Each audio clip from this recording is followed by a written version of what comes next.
Tuhan. Shalom Bapak Ibu. Aduh, masih belum semangat. Shalom. Puji Tuhan, selamat pagi, selamat datang di dalam rumah Tuhan. Kita akan belajar kembali kebenaran firman Tuhan pada pagi siang hari ini. Hari ini kita live ya deh ya, betul ya? Nggak tapping ya. Oke, jadi yang ada di rumah selamat datang, selamat bergabung di dalam ibadah di GB Ramas 2000, ibadah raya di minggu kedua pada bulan Oktober. Dan kita masih di tema pertumbuhan Bapak Ibu. Sama-sama bilang pertumbuhan. Ya, baik. Kita akan belajar kebenaran firman Tuhan hari ini. Bapak, Ibu, Saudara sekalian, bahwa pujian tadi mengatakan bahwa segala sesuatu dalam kehidupan kita saat ini semua karena anugerah Tuhan. Amin. Semua karena anugerah Tuhan, benar? Benar ya. Di tengah keadaan yang ada, kita masih ada di dalam rumah Tuhan, kita masih menyembah Tuhan, dan kita masih menyerukan besar anugerah-Mu. Semakin hari semakin bertambah. Ya, berarti kita ada saat ini semua karena anugerah Tuhan. Nah, Bapak Ibu Saudara sekalian, saya mau berangkat begini Bapak Ibu. Ketika Tuhan masih mengizinkan kita hari ini boleh ada di dalam rumah Tuhan, boleh bersekutu bersama, bernyanyi, menaikkan pujian penyembahan kita, itu adalah kesempatan yang Tuhan masih berikan kepada kita Bapak Ibu. Sama-sama bilang kesempatan. Jadi ketika Bapak Ibu Saudara sekalian hari ini bangun, melek, masih bisa bernafas, seharusnya yang kita pertanyakan di dalam kehidupan kita adalah, Tuhan, kenapa Engkau masih mengizinkan saya bernafas? Berarti ada sesuatu yang masih harus kita kerjakan. Kalau sudah selesai, kita udah gak bisa bernafas lagi. Udah, kita check out. Tetapi ketika kita masih bangun dan masih dikasih nafas, berarti masih ada sesuatu yang harus kita kerjakan. Nah, kesempatan saat ini Bapak Ibu, kita boleh ada di dalam rumah Tuhan dan yang sedang menyaksikan streaming saat ini, kesempatan bagi kita untuk bertumbuh. Jadi tema kita bulan Oktober ini tentang pertumbuhan bukan main-main Bapak Ibu. Segala kesempatan yang masih Tuhan berikan bagi kita, itu adalah kesempatan bagi kita untuk bertumbuh di dalam Tuhan. Yang setuju katakan amin. Ya, berarti kalau kita masih duduk saat ini, berarti kesempatan kita untuk bertumbuh. Bertumbuh akan apa Pak Pendeta? Bertumbuh akan pengenalan akan Tuhan. Ya. Jadi Bapak Ibu Saudara sekalian, penting bagi orang Kristen bahwa Tuhan itu bukan hanya untuk diketahui. Jadi penting bagi orang Kristen, Tuhan itu harus dikenali. Bukan hanya sekedar tahu. Banyak gak yang tahu Tuhan Yesus? Banyak. Bahkan orang yang non-Kristen pun tahu gak Tuhan Yesus? Tahu. Isa Al-Masih tahu. Persoalannya adalah mereka kenal Tuhan gak? Nah kita semua di tempat ini kenal Yesus gak? Karena kan peribahasa mengatakan Pak Gembala, tak kenal maka tak sayang. Nah kalau gak kenal sama Tuhan Yesus gak mungkin sayang Tuhan Yesus. Amin. Ya. Itu dulu.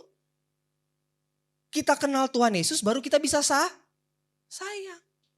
Nah kalau kita udah sayang kita bisa percaya. Nah kalau kita udah percaya kita bisa menyembah. Tadi Bapak Ibu Saudara sekalian angkat tangan menyembah Tuhan. Berarti kalau kita tarik ke belakang dasarnya apa? Pertama, kenal. Bapak Ibu Saudara gak mungkin angkat tangan kalau gak kenal siapa yang diangkat tangan, benar gak? Iya. Berarti kenal Yesus. Kenapa tadi bisa menyembah? Karena Bapak Ibu Saudara sayang gak sama Yesus? Sayang. Makanya kita bisa menyembah. Bapak Ibu Saudara kenapa tadi menyembah? Karena Bapak Ibu Saudara percaya Bapak Ibu. Nah hari demi hari kita harus semakin bertumbuh. Di dalam apa tadi? Pengenalan akan Tuhan. Hari demi hari kita harus kenal siapa Tuhan kita Bapak Ibu. Gak cukup hanya tahu. Harus kenal. Sama-sama bilang kenal. Ya, Bapak Ibu Saudara tahu Kak Golda? Tahu, ada sebagian yang belum tahu, ada yang tahu Kak Golda. Tapi Bapak Ibu Saudara kenal Kak Golda? Nah itu masih pertanyaan. Kenal nggak? Sekarang saya bertanya, Odan, Kak Golda itu suka minuman favoritnya apa? Nggak tahu kan? Nah berarti belum kenal. Kalau Abang Ezra sukanya apa? Nah tuh berarti udah kenal Bang Ezra. Ya tahu Kak Golda. Nah kenal gimana caranya? Ya harus banyak ngobrol sama Kak Golda. Wih Kak Golda kayak ini ya. Oh Kak Golda ini ya hobinya traveling ya. Oh udah kenal kan? Kenal. Ya, kalau hanya tahu Kak Golda. Oh Ibu Nehemia. Oh udah ya cukup. Ya. Nah begitu juga dengan Tuhan Yesus. Oh tahu Tuhan Yesus. Oh yang itu ya lahir di Bethlehem ya. Lalu mati di Golgota. Oh tahu itu doang. Tapi kenal nggak Yesus tuh sifatnya seperti apa sih? Cara-cara dia tuh seperti apa sih memberkati kita? Kita harus kenal. Ya. Jadi perjalanan pertumbuhan kerohanian kita bukan semakin tahu, tetapi semakin ke. Karena kalau semakin tahu, Bapak Ibu Saudara nggak usah capek-capek ke gereja. Sekolah aja teologi ya.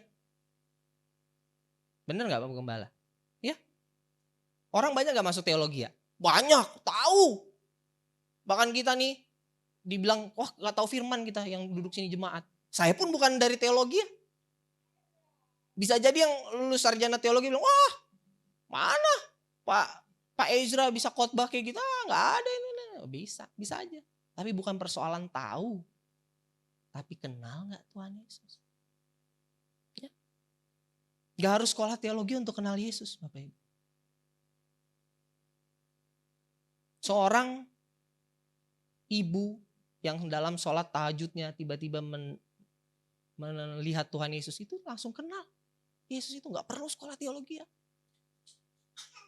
Ya. Jadi Bapak Ibu Saudara sekalian mau bertumbuh, amin. Ya, mau bertumbuh, yes, semangat ya. Dua hal Bapak Ibu, ya, tentang pertumbuhan. Kita bertumbuh karena Yesus. Kita bertumbuh karena Yesus. Yuk, 1 Petrus 2. 1 Petrus 2. 1 sampai 5. 1 Petrus 2, 1 sampai 5. Saya nggak ada slide Bapak Ibu, jadi mari buka Alkitabnya, buka HP-nya. Ya. Pastikan HP-nya diinstal Alkitab, ya. Install yang keluaran dari Lembaga Alkitab Indonesia. Ya, supaya nggak salah. Ya, udah dikasih tahu saya sama Lembaga Alkitab. Ternyata banyak aplikasi-aplikasi Alkitab bukan keluaran Lembaga Alkitab Indonesia. Jadi pastikanlah itu adalah keluaran dari Lembaga Alkitab Indonesia. Nah, kalau ribet bawa inilah. Kalau ribet ya, takut salah-salah udah ini enggak salah ini, udah LAI ini ya. Oke, 1 Petrus 2 ayat 1 sampai 5. Di situ perikopnya adalah Yesus Kristus batu penjuru. Yuk baca ayat 1. 3 2 1 ya. Karena itu buanglah segala kejahatan, segala tipu muslihat dan segala macam kemunafikan, kedengkian dan fitnah. Nah, stop sampai situ. Ayat 1 ini berbicara tentang lahir baru. Sama-sama bilang lahir baru. Ya. Artinya apa? Pak, lahir baru itu artinya adalah hati kita diganti yang baru sama Tuhan. Bukan diganti saja tetapi hati kita diisi dengan roh Tuhan. Ya. Yang tadi kita baca di ayat 1, karena itu buanglah segala kejahatan, tipu muslihat, kemunafikan, kedengkian, fitnah. Itu berbicara tentang manusia lama kita. Kira-kira manusia lama kita ada gak tadi di kalimat itu, di ayat 1? Ada gak? 1 atau 2 gitu ada gak? Ada. Ya, jadi konteksnya lahir baru ayat 1. Nah, bagian ini Bapak Ibu penting bagi kita mengisi hati ini dengan firman Tuhan. Hati kita yang baru ini harus diisi oleh firman Tuhan. Ya. Jangan isi dengan sampah-sampah yang gak penting di dalam hati kita. Apalagi kita hati yang baru nih. Apalagi kalau kita dalam konteksnya udah dibaptis, udah menjadi manusia baru. Nah, hati kita harus diisi oleh apa? Firman Tuhan. Bagaimana isinya? Ya pastinya harus baca firman Tuhan. Ya. Jangan isi sama sampah-sampah. Kecewaan, pahit, sakit hati. Jangan. Apalagi diisi sama yang tadi ayat 1. Kejahatan diisi lagi.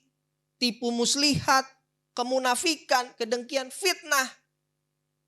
Jangan isi lagi hati kita dengan hal-hal itu. Tapi isilah dengan firman Tuhan. Makanya ada 2 tahta. Tahta sorga dan tahta hati kita. Tahta sorga udah diisi sama siapa? Udah, Yesus sudah ada di tahta surga kok. Nah persoalannya yang ada di tahta hati kita ini siapa? Apakah Yesus atau yang tadi ayat 1 itu? Kejahatan, tipu muslihat, munafikan, kedengkian, fitnah, kecewa, sakit hati. Ya. Makanya ada pujian mengatakan, from my heart to the heaven, Jesus be the center. It's all about you. Jadi from my heart, dari hati to the heaven. Pada surga. Jesus be the center. Yesus yang ada di hati kita. Udah surga udah pasti. Gak bisa diganggu gugat. Udah Yesus yang ada di tahtanya. Nah persoalannya ini siapa yang di hati kita? Yes? Oke? Ya, ini yang harus kita renungkan. Siapa ya yang ada di hatiku sekarang? Oke, yuk ayat 2. Yuk 3, 2, 1, ya. Dan jadilah sama seperti bayi yang baru lahir, air susu yang murni dan yang rohani, supaya olehnya kamu bertumbuh dan beroleh keselamatan. Stop sampai di situ. Ciri-ciri bayi yang baru lahir adalah lapar. Nih saya nih, baru Tuhan karuniakan anak. Lapar mulu. Tadinya 2 jam. Lama-lama kok bisa 1 jam ya, tiba-tiba lapar lagi. Jadi ciri-ciri bayi yang baru lahir itulah peran. Betul nggak Ade Yosi? Betul. Nah ini nangis. Ini nggak tahu nih. Entah lapar, entah suara abang kekencengan ya. Jadi ciri bayi yang lahir adalah lapar. Firman Tuhan katakan di ayat 2. Jadilah seperti bayi yang barulah. Yang ingin akan air susu yang murni. Ya.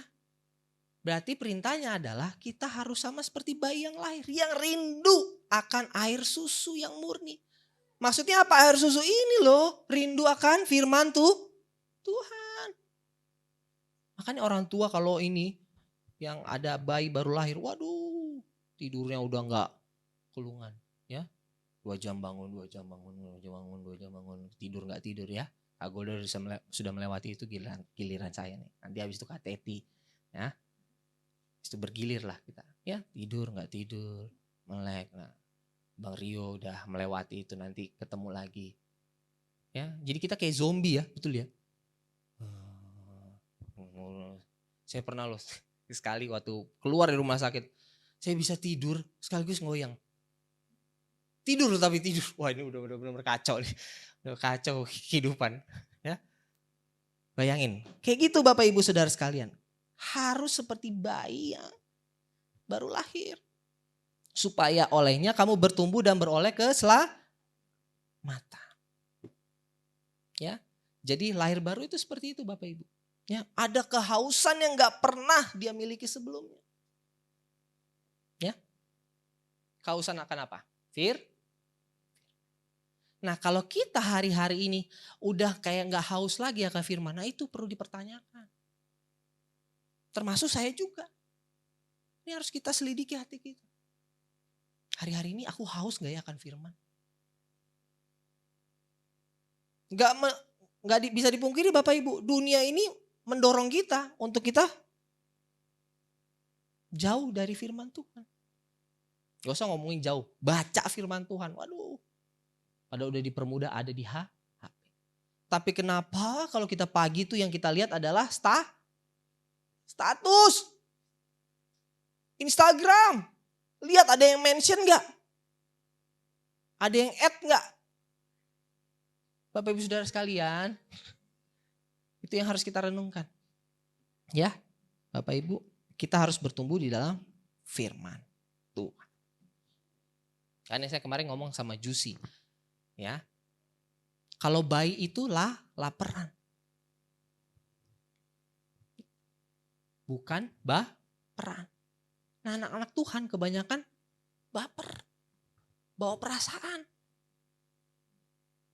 Ya, Kita harus lapar akan Tuhan. Ya, bukan baper sama Tuhan. Bisa gak kita baper sama Tuhan? Sangat bisa. Tuhan kenapa begini? Oh kok begini sih? Baper banget. Ya. Kenapa bisa baper? Karena belum kenal sama Tuhan. Ya, oke. Jadi kita harus patut berwaspada. Supaya apa? Kelaparan ini dan kehausan akan firman tidak lenyap. Ayo ya mungkin sekarang ini lagi lenyap nih. Haus dan lapar akan firman Tuhan. Ayo kita kembali lagi. Ayo. Punya kerinduan. Ini step yang bagus Bapak Ibu Saudara sekalian. Kita boleh datang ke dalam rumah Tuhan. Saya mau kasih tahu Bapak Ibu Saudara sekalian ya. Kejadian COVID-19 ini menjadi perenungan semua gereja. Akhirnya semua tata cara kita beribadah di seluruh dunia lah. Gak usah ngomongin dunia lah, Indonesia. Akhirnya semua berubah. Sekarang banyak pilihan kan? Bapak Ibu Saudara bisa buka YouTube. Ya, bisa pilih. Dulu Bapak Ibu Saudara tumbuh di gereja A. Kita gak usah ngomongin gereja kita lah ya. Gereja A. Sebelum COVID Bapak Ibu Saudara ke situ terus. A terus. Kan gak ada kepikiran kan untuk ke D. Udah di situ. COVID. Semua di rumah. Online. Algoritma Bapak Ibu Saudara sekalian di YouTube ketika cari gereja firman live streaming. Bapak Ibu Saudara buka, enter, set, disuguhkannya banyak gak? Banyak. Buka DGB Ramas. Tuh. Adinaldo dengan jerih payahnya supaya semua bagus. Nongol satu. Puff. Yang lagi watchingnya 3.000 orang. Kesini aja deh. Bisa gak? Bisa. Gak bisa kita pungkiri Bapak Ibu. Semua jadi pilihan. Akhirnya yang tadi saya kasih contoh. Tadinya sebelum COVID semua bergereja di A. Akhirnya bisa seminggu itu bisa di B, bisa di C, bisa di D, E, F, G sampai Z. Benar gak? Benar. Nah, itu bagus. Tapi Bapak Ibu Saudara, penting harus menjadi perenungan kita. Kita harus ada di dalam satu wadah untuk yang namanya bertumbuh. Bapak Ibu Saudara, saya kasih contoh ya. Kita nonton di B. Tiba-tiba Bapak Ibu Saudara pindah ke C. Yang mungkin pengajarannya beda. Tapi Bapak Ibu Saudara terima aja. Pindah ke D. Wah kok beda ya? Tapi ya udah. Nah, akhirnya kita kemana-mana nih.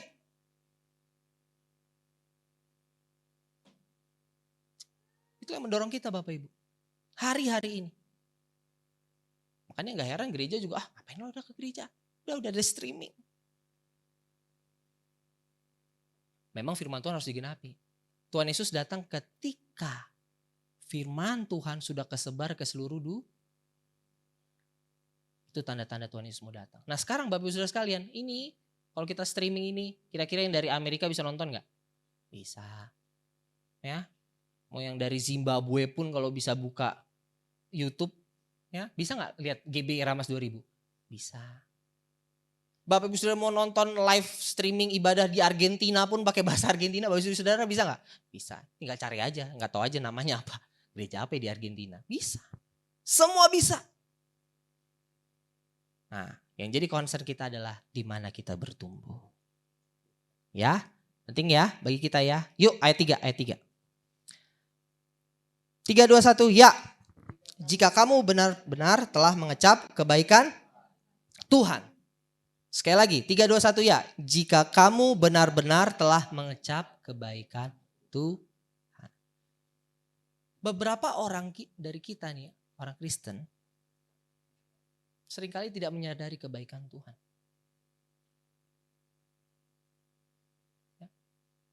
Dia pikir hidupnya ini semua hoki-hoki aja. Ada gak yang berpikir seperti itu? Wih, kayak untung aja ya. Tiba-tiba gue bisa kesini. Untung aja tiba-tiba dapat ini hoki nih gue.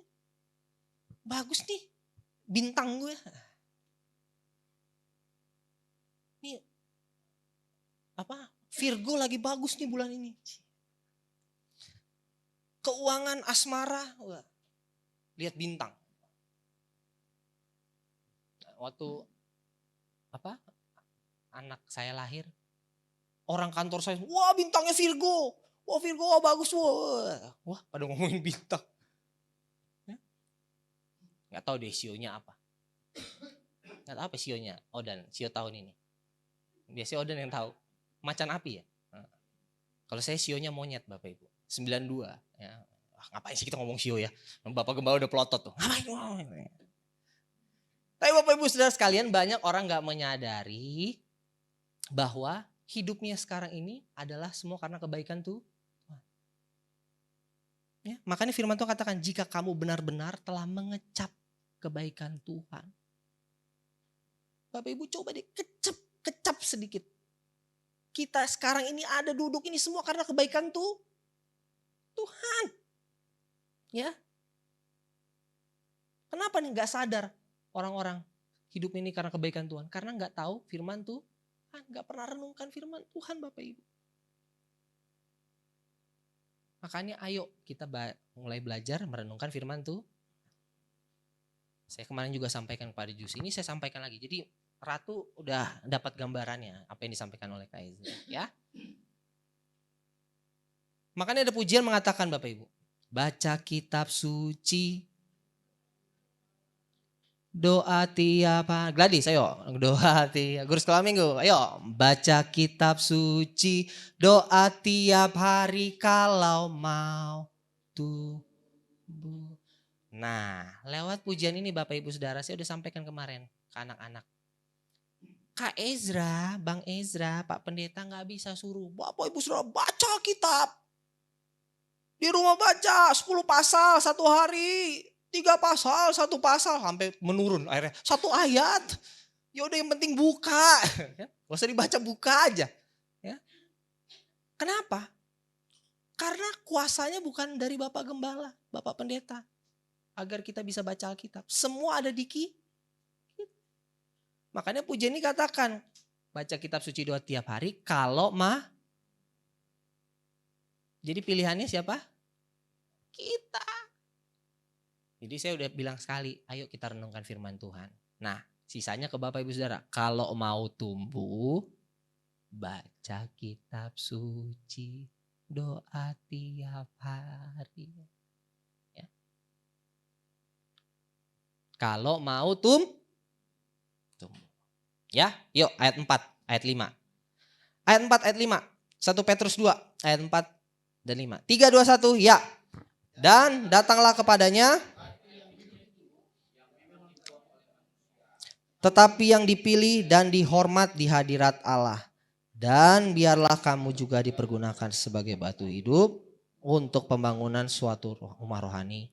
Bagi suatu imamat kudus untuk mempersembahkan persembahan rohani. Yes. Ketika kita bertumbuh, akhirnya kita mau melayani Tuhan. Ada kesadaran sendiri untuk melayani Tuhan. Ayat 4 tadi katakan, dan datanglah kepadanya. Siapa yang datang kepadanya? Kita datang kepadanya. Batu yang hidup itu, yang memang dibuang oleh manusia, Yesus dibuang gak? Dibuang. Gak ada harganya. Diinjak, ditendang. Yesus itu. Kita datang kepadanya. Tetapi yang dipilih dan dihormat di hadirat Allah. Dan biarlah, ini ayat 5. Dan biarlah kamu juga dipergunakan sebagai batu hidup. Untuk pembangunan suatu rumah rohani.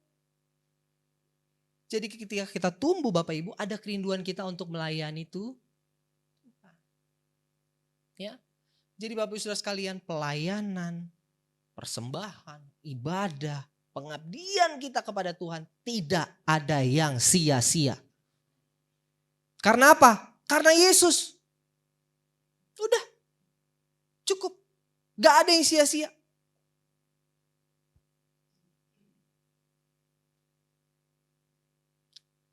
Jadi pelayanan gak hanya di sini Bapak Ibu.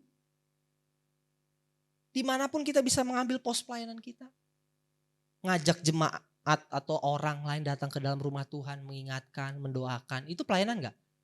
Pelayanan. Aduh kalau menyampaikan firman Tuhan ini kecil. Sama. Gak ada yang lebih hebat. Sama. Ya. ada kesadaran kita untuk melayani Tuhan.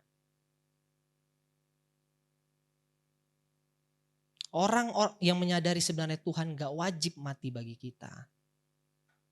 Sekali lagi ya, orang yang menyadari bahwa Tuhan tuh gak wajib mati bagi kita.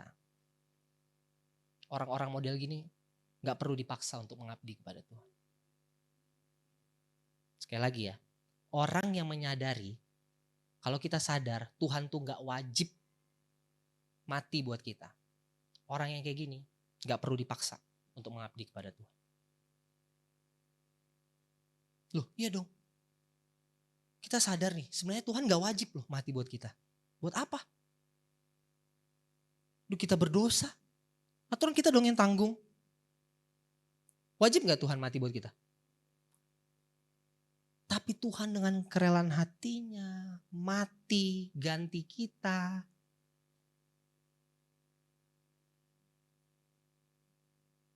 Nah kalau kita sadar akan itu, perlu gak kita bertanya, Bang Ezra, sebenarnya aku harus gak sih melayani?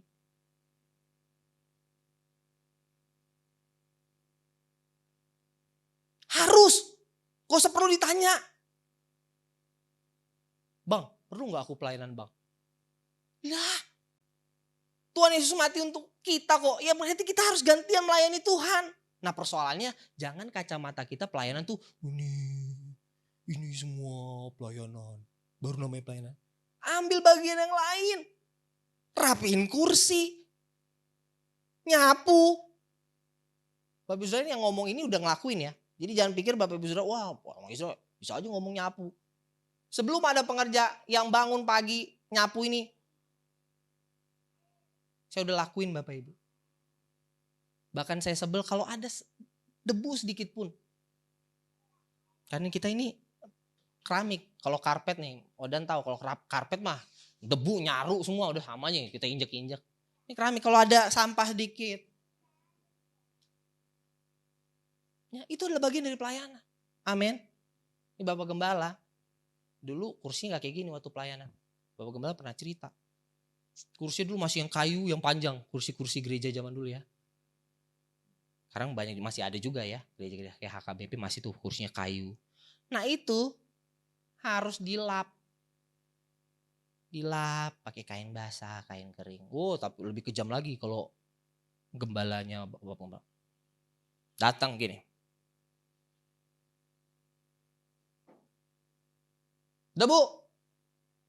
Lap lagi. Bapak Gembala udah senyum. Lap lagi. Rini.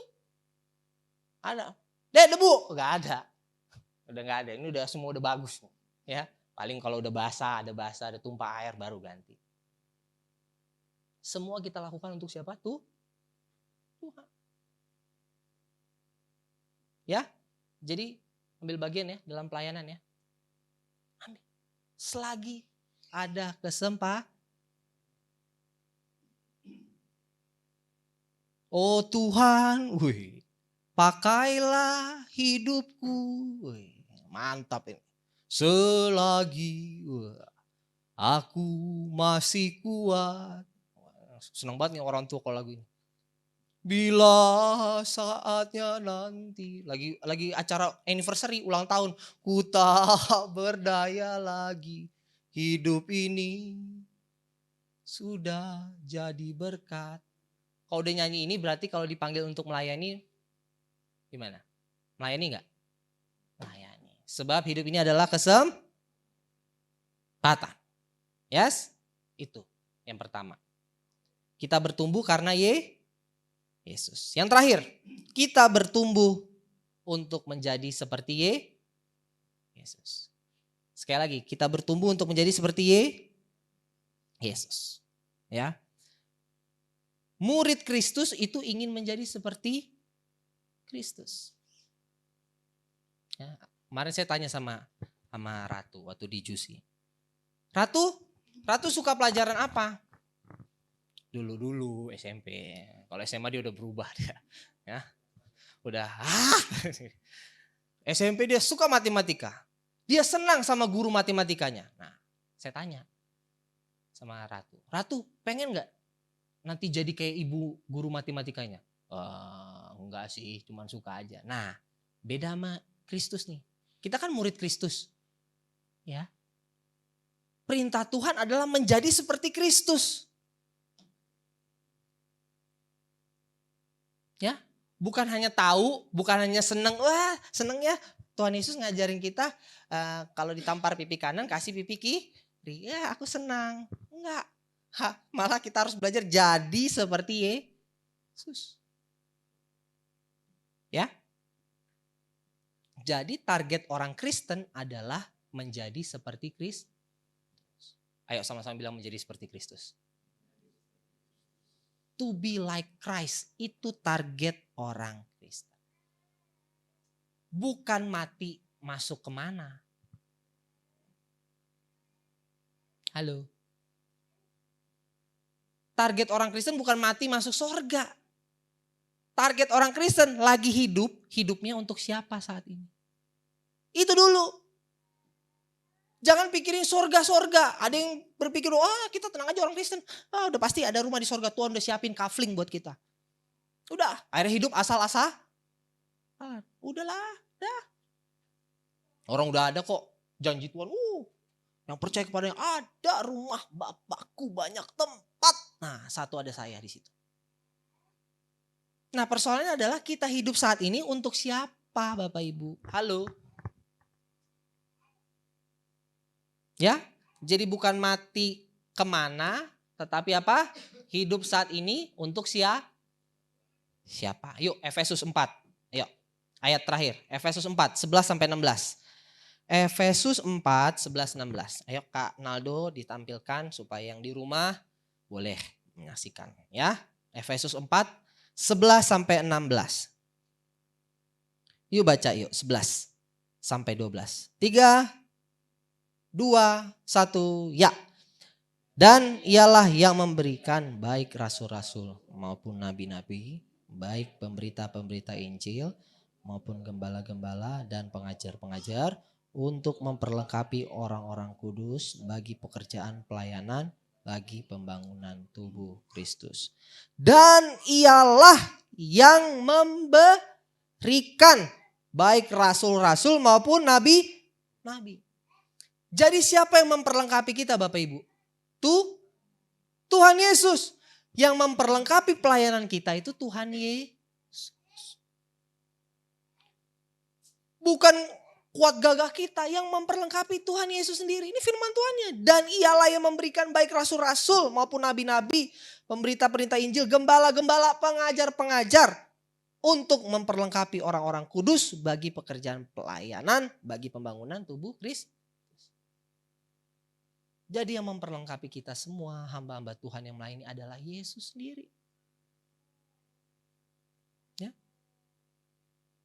Jadi kita orang Kristen mesti gak pelayanan? Halo, orang Kristen mesti gak pelayanan? Harus. Mesti. Sekali lagi ya, jangan ngomongin di depan. Ini semua pelayanan. Enggak. Di kantor, di rumah kita, pelayanan untuk tetangga kita. Mesti gak pelayanan? Mesti. Kita hidup untuk melayani Tuhan. Ya. Jadi jangan asal-asalan datang ke gereja. Ya. Jangan asal-asalan hidup. Ya, hidup kita untuk melayani Tuhan. Pokoknya intinya yang gak hidup buat Tuhan gak akan mati sama Tuhan. Ya. Yang gak hidup untuk Tuhan gak akan nanti tinggal di sorga sama Tuhan. Intinya itu aja. Ya. Pokoknya hidup buat Tuhan pasti mati sama-sama Tuhan. Halo, ngerti ya?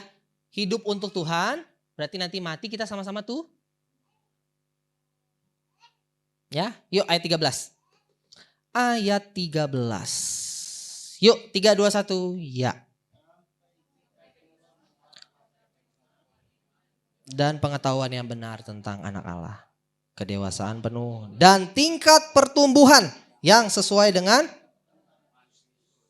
Kristus. Ya.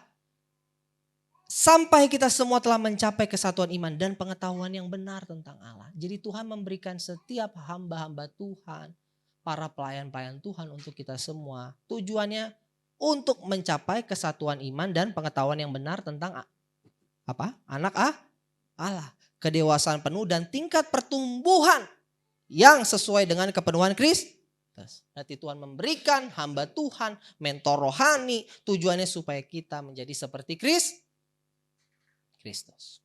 Ya, yuk 14-15. 14-15. 3, 2, 1, ya. Sehingga kita bukan lagi anak-anak yang diombang-ambingkan oleh rupa-rupa angin pengajaran, oleh permainan palsu manusia dalam kelicikan mereka yang menyesatkan. 15. Tetapi dengan teguh berpegang kepada kebenaran di dalam kasih, kita bertumbuh di dalam segala hal ke arah Dia, Kristus yang adalah kepala. Ya. Ciri-ciri orang yang berpegang teguh kepada kebenaran Tuhan adalah jatuh cinta sama Tuhan. Ciri-ciri orang yang berpegang teguh kepada kebenaran, ciri-ciri adalah jatuh cinta sama Tuhan. Ya. Orang yang jatuh cinta, Bapak Ibu Saudara sekalian, itu kita bisa katakan seperti orang gila, Bapak Ibu. Orang gila, orang bodoh, orang budek. Kalau orang udah jatuh cinta sama seseorang, Bapak Ibu Saudara mau kasih tahu apapun, tetap aja dia sayang sama tuh orang. Bener gak? Jangan sama dia nggak baik. Enggak, aku sayang. Aku cinta sama dia. Ya? Itu orang tuh jatuh cinta tuh kayak gitu. Semua orang gak didengar kalau lagi jatuh cinta banget. Ya? Susah dibilangin, bener gak? Nah, Bapak Ibu Saudara sekalian, kita belajar. Orang yang berpegang teguh sama Tuhan tuh orang yang jatuh cinta. Aduh, mau orang mau ngomongin apa, kiri kanan, apa, tantangan begitu apa. Saya mau katakan Tuhan Yesus tetap saya kasihi. Itu orang yang berpegang teguh sama Tuhan. Mau sakit gak sembuh, saya belum dapat kerjaan, bla bla bla, dihianati orang, disakiti hati orang. Tuhan Yesus tetap nomor 1 dalam hidupku. Gila gak? Gila gak orang kayak gini? Gila. Orang jatuh cinta tuh kayak gitu. Ya Bapak Ibu Saudara pernah jatuh cinta lah. Ya. Wah. Udah hanya dia. Satu-satunya. Jawaban dalam hidupku. Wis. Ya Bapak Ibu. Padahal udah dalam pacaran dipukul. Ya. Ditabok. Waduh. Bapak Ibu Saudara saya mau kasih tahu ya. Kalau pacaran aja udah ditabok, dipukul. Nikah Bapak Ibu Saudara dimutilasi. Saya mau kasih tahu ya. Jadi ada yang datang, kalau datang nanti bimbingan pranikah, saya pernah dipukul, pernah ditabok, ya, pernah dijambak, ya. Kalau nikah dimutilasi kau, tinggal masuk berita aja. Kayak kurang orang aja, kau dia udah main tangan, udah tinggalin. Gak ada lagi kompromi, enggak, itu karena aku yang salah, jadi aku pantas ditabok. Kau, ya. Ntar kau dimutilasi kau. Ya Bapak Ibu, itu orang jatuh cinta tuh begitu. Kadang-kadang kita gedek. Ya, tapi kita ngomongin itu. Kita ngomongin jatuh cinta sama Tuhan. Ya. Orang udah tantangan berat apapun. Waduh, sakit udah enggak ada pertolongan lagi. Tapi dia tetap mengatakan, "Ya, aku tetap mengasihi Tuhan." Ya. Gimana bisa ngomong seperti itu? Kalau bertumbuh. Mau sampai di titik itu Bapak Ibu? Apapun keadaannya, Tuhan Yesus tetap aku cintai. Amin. Ya, Bapak Ibu, tantangan persoalan boleh ada. Tapi hanya satu jawabannya. Hanya pada Yesus. Oke? Ya. Nah. Di sini saya mencatat Bapak Ibu. Kita gak bisa berhenti bikin dosa. Sekali lagi ya, kita gak bisa berhenti bikin dosa. Karena apa? Karena kita suka dengan dosa itu. Sekali lagi ya, kita gak bisa berhenti dengan dosa karena kita suka sama dosa itu. Nah, saya bisa balik nih. Ya, kita juga bisa taat. Karena kita sayang sama Tuhan. Ya, gitu ya. Kita juga bisa taat. Kenapa kita bisa taat? Karena kita sayang sama Tuhan. Oke? Jadi bisa gak kita berhenti dari segala dosa kita? Bisa. Ya, yuk belajar taat. Kalau kita taat berarti kita sayang sama Tuhan. Di tengah penderitaan, Yesus ada di tengah-tengah. Lihat salib, Yesus ada di tengah gak? Ya, bukan satu kebetulan Bapak Ibu Saudara sekalian, Tuhan Yesus disalib tuh di tengah. Bapak Ibu Saudara pernah bayangkan gak kalau Tuhan Yesus disalib tuh dia paling pojok. Jadi banyak disalib, Tuhan Yesus paling pojok. Tuhan Yesus ditaruh di tengah. Because apa? Tuhan Yesus ada di tengah-tengah penderitaan. Yes? Tuhan Yesus ada di tengah-tengah siapa? Orang jahat. Sebelah kiri dia jahat gak? Sebelah kanan dia jahat gak? Jahat. Jadi hanya ada satu tipe manusia yang ada di dunia ini. Penjahat. Ya. Satu tipe manusia di dunia ini. Penjahat. Kita semua penjahat gak?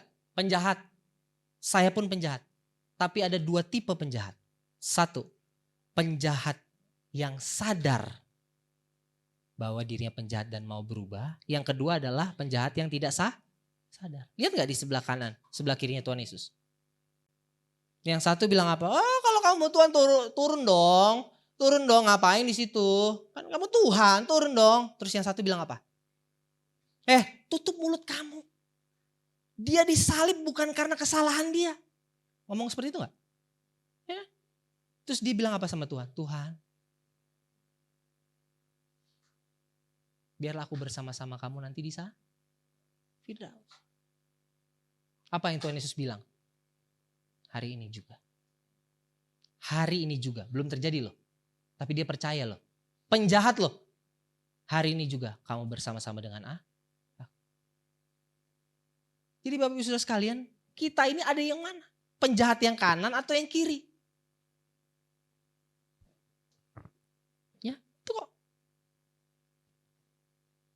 Penjahat yang merasa perlu bertobat atau penjahat yang gak perlu bertobat? Ya. Oke Bapak Ibu. Tapi pilihlah penjahat yang mau bertobat. Kesannya keras banget ya, kita ini penjahat. Ya. Apa lagi dong? Orang berdosa, ya bolehlah. Kita orang berdosa. Tapi orang berdosa yang mau bertobat.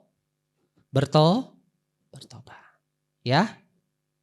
Di dalam kasih kita bertumbuh. Itu ayat 15 tadi dikatakan. Tetapi dengan teguh berpegang kepada kebenaran di dalam kasih kita bertumbuh. Dalam segala hal ke arah di dalam kasih kita bertumbuh. So jangan idolakan manusia Bapak Ibu. Idola kita hanya satu. Tuh. Jangan idolakan satu pendeta. Jangan idolakan satu anak Tuhan yang luar biasa. Wah, saya kasih contoh ya. Dulu kita idolakan banget kan. Ya, mantan gubernur kita. Wah, gak pernah kami menemukan seperti itu. Wah, bener gak? Bangga banget kita. Wah, anak Tuhan. Tetapi, keseleo sedikit. Nikah lagi. Wah, yang tadi akhirnya kok bisa ya? Kok dia gitu sih? Tadinya. Wah, gak ada seperti dia. Saya udah belajar Bapak Ibu. Saya pernah research juga. Ini saya kasih contoh ya. Ada satu worshiper terkenal di luar negeri. Orang udah tahu lah. Namanya Israel New Breed. Wah, semua para musisi membanggakan. Nah, saya pernah. Kayaknya ini akan ada kejatuhan. Prinsip saya mengambil gini. Tuhan Yesus adalah Tuhan yang pencemburu. Dia ngetes nih. Bener dong. Das, jatuh ya. Kita keseleo lah ya ibaratnya. Orang ini keseleo terus nikah lagi. Langsung semua. Nggak lagi dia denger lagu itu. Bahkan dia di blacklist di gereja-gereja. Ada satu denominasi gereja yang biasa datengin dia pas Natal. Nggak boleh. Because apa? Udah itu. Ada lagi satu pendeta yang dulu. Waduh, saya sama Mas Wawan naik bus ngantri. Wah, kita pergi ke Ancol. Wah, bangga kita. Dia naik helikopter. Wis. Wah, waktu saya kecil sama Son, itu sama Kak Golden juga. Wah. Apa lagunya? Lagunya lagunya udah adem banget. Wah. Keseleo sedikit ah. Jangan undang dia. Jadi saya mau katakan, jangan idolain manusia. Jangan idolain siapapun. Oh saya idolain. Saya suka sama Bapak Pendeta ini. Wah bagus. Ada kan kemarin keseleo juga kan. Sampai keluar surat. Banyak yang idolain. Jangan idolakan manusia. Manusia bisa keseleo. Termasuk abang ini bisa keseleo juga. Idola kita cuma satu, Tuhan Yesus. Kurang kecewa apa sih kita sama manusia? Udah banyak gak kita dikecewakan manusia? Udahlah. Banyak. Tapi hamba Tuhan bilang kan cuma ada satu pribadi yang gak mengecewakan. Siapa? Tuhan Yesus. Udah idolain dia lah. Bahkan suamimu, wah ini suami idolaku. Waduh. Tuhan Yesus, Allah Bapa. Dia juga berpotensi mengecewakan kita. Udah. Cuma satu idola saya, Tuhan Yesus. Tapi Tuhan Yesus berikan suami saya yang terbaik. Udah itu cukup. Ya. Manusia kita pasti mengecewakan. Ya. Oke. Jadi idolakan kita sama Tuhan Yesus saja ya. Oke. Jadi kalau dengan punya lebih banyak duit kita bisa seperti Kristus, ya silakan. Tapi kalau kita untuk menjadi seperti Kristus, kita harus struggle dengan finance, keuangan kita, aduh morat-marit. Ya, saya nggak sembuh-sembuh, saya nggak dikaruniai anak, saya nggak ada jodoh, tapi saya ke arah menjadi seperti Kristus. Do it. Lakukan. Karena targetnya apa? Menjadi seperti Kristus. Itu kok. Gak usah ribet. Target kita menjadi seperti Kristus. Kalau dengan kita pas-pasan, ya, wah gaji 2 juta, akhir bulan udah selesai, habis semua udah bayar. Tapi arah saya menjadi seperti Kristus, sudah. Daripada kita gaji ratusan juta, tapi arah kita kemana-mana, gak menjadi seperti Kristus, buat apa? Akhirnya bina. Ya Bapak Ibu. Ya. Ada saat ini semua karena anugerah tuh. Nah, mau ada sekarang ini kita punya apa sekarang anugerah tuh. Nah, ya, mau ngontrak, mau rumah sendiri, mau apapun semua karena Tuhan, anugerah Tuhan. Tapi pastikan semua kita berjalan menjadi seperti Kristus. Kaya miskin, susah senang, sakit sehat. Gak jadi masalah. Karena targetnya adalah seperti Kristus. Sama-sama bilang seperti Kristus. Amin. Mau bertumbuh? Amin. Yes. Tuhan Yesus memberkati kita semua. Mari kita tundukkan kepala.